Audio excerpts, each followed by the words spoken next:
Hey everybody, Scout Crafty here again. Sorry about the bad lighting, but I got a bad case of poison ivy and swelled up a little bit. I didn't want to shock you by just coming onto camera right away. Just giving you a warning. Let me turn a light on down here. There, it's not too bad, right? Could be worse. Well, maybe not. Okay, for today's project, as you know, we only have 2 weeks remaining before the clam challenge is due, and that's to do that up into your own colors, patriotic for wherever you're from. And I have a bunch of clamps, as you know, that what I do when I get a clamp and it's all rusted, I quick give it a wire brushing, and then I'll maybe coat it with some shellac and put it up in my clamp, and then later on I'll come back and paint them. Well, I had 3 of these Hargrave super clamps, and I was going to use one of these, the oddball guy. They were all in the same shape, so I picked one. I was going to use that for the clamp challenge, and I'm going to include the footage of. It's funny because you're going to see how I go from saying yeah it's going to be great to all of a sudden saying wait I have better. I've changed my mind. But I want you to look at these. This is all what's this is called a mill scale, and that's whenever you're bending or heating or tempering metal, you're always going to get this on here. And these clamps came with the mill scale on them, and that's just the way a lot of clamps did come. A lot of tools came with this stuff on there. So it's not meant to be a pretty item. It's meant to do a job, and these were heavy duty clamps. So let me include that footage, and I think you'll get a kick out of it. Okay, here is the clamp I'm going to use for the challenge, the Patriotic Clamp Challenge. Now, here we have a super clamp, a Hargrave design. Hargrave was the designer, and this was made by Cincinnati. You could see Cincinnati Tool Company. And these were nice, heavy-duty clamps. However, they weren't extremely stylish. They were just more or less like bar stock that was bent around. They weren't extremely popular, again, because they look like just a plain piece of, almost look like a homemade clamp. But this would be a great one to do for the challenge. I have 3 of these, so this is kind of the odd man out. And my idea is to, obviously I'm going to paint this, but I would like to polish these areas.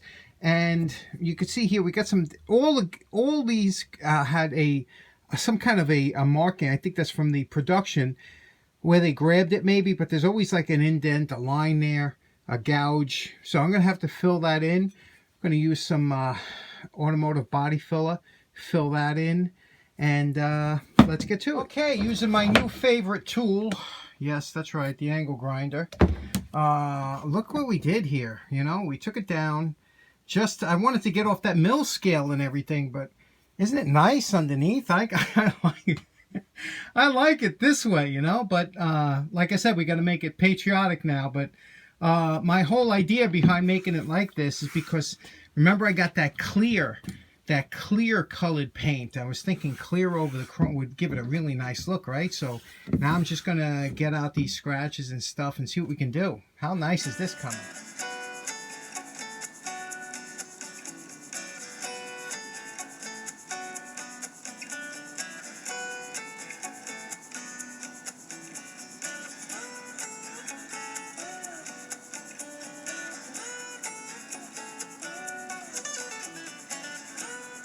Okay, here we are. We softened all the edges now, and kind of I got it down. This is really nice. It feels so nice in the hand. I mean, this is just beautiful, isn't it? This super clamp, when it's done like this, took all that mill scale and everything. It's really nice and soft in the hand. So I hate to do it, but let's get some paint on this thing. Okay, next up, a couple months ago we talked about heat shrink tubing. I went onto eBay, and a lot of different Chinese vendors all have the same package, but it's 328 pieces of heat shrink. You can see here they're about 1.5 inches long, and they cost, if this one was $1.19 shipped. Now I don't know how they do it. How do they produce this, ship it to my house from China for $1.19? I don't know, but they did, and I wanted to test it out and give it a try. Let's see how this stuff works. I'm going to put this small piece on this rod here, and then I'm going to put the larger piece here on this piece of brass, and we're going to heat it up, see how it shrinks and how it holds up.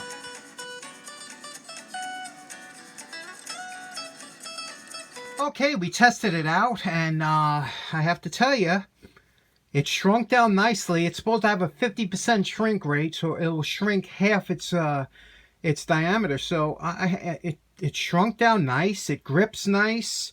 It feels strong. It didn't split. I had the heat on there for quite a while just to see if it would split. Some of the cheap ones do. It didn't. And I did the other one here. I even left a piece on the top to see how much it will shrink down. Shrunk down pretty nice, and it's still pliable. It don't get hard. I have to tell you, I really think that this was a good buy for $1.19 for all this and all different sizes. So I'll put that link in the description. But they're all over eBay. You know, a lot of vendors sell them. But isn't that something? For $1.19, how can you beat that? Anyway, just wanted to throw that in. By the way, I wasn't kidding about the poison ivy. I got a bad case of it this year. So for the next week and a half, I'm going to be in a tough way. So pardon me if the videos are a little bit shorter, but let's finish up and see what we did with this. Okay, one. Just a reminder, we only have 2 weeks to the Scout Crafter Patriotic C or G Clamp Challenge. Paint up any C or G clamp in the colors of your country or your ancestry or whatever you're feeling patriotic about. And submit either a photograph to me. I'll put my email address, and it's due July 3rd. So by July 1st, you could submit a photo if you don't have a video, or post a video on your YouTube page and post the link in the description of the July 3rd challenge. And that's a good way to expose your channel, and try and keep the videos 3 minutes long or around there, because there's going to be a lot of videos that people want to see. Anyway, I hope everybody is involved in the challenge. Looks like we're going to have a nice turnout for this one. And let's see how the other clamp turns. Now, you remember what this Cincinnati clamp looked like before we started. Okay, so this is what we did. I just couldn't do it. I could not paint this clamp after I started working on it. And look how nice this is. How I mean, I love the feel of polished steel. And this just feels so nice. I did all the edges nice and soft, and I'm going to have to bring this down and let some of you guys touch and feel it and see what how nice this clamp feels. And it's just a good size. Painted this black, did the lettering in with a little red on both sides, and it's just a nice clamp. This is just, I know it's basic. I know there's really not much design to it, but there was something about the raw steel, and I just gave it a nice coat. So I'll be have another clamp I'm going to be doing for the challenge. I hope you all are going to participate in the challenge. It should be a lot of fun. And thanks very much for tuning in. Hope you have a nice day. Take care now. Bye-bye.